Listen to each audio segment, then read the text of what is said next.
Cheap fuel saves money at the pump, but what if it slowly destroys your engine? For decades, drivers have chased lower prices without knowing the hidden cost.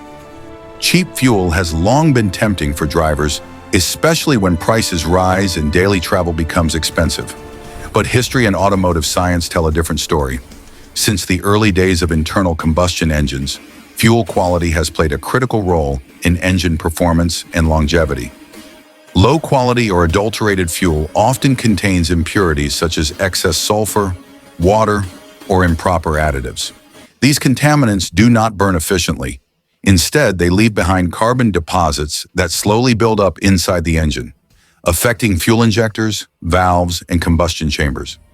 Over time, this leads to reduced power, lower mileage, and increased emissions.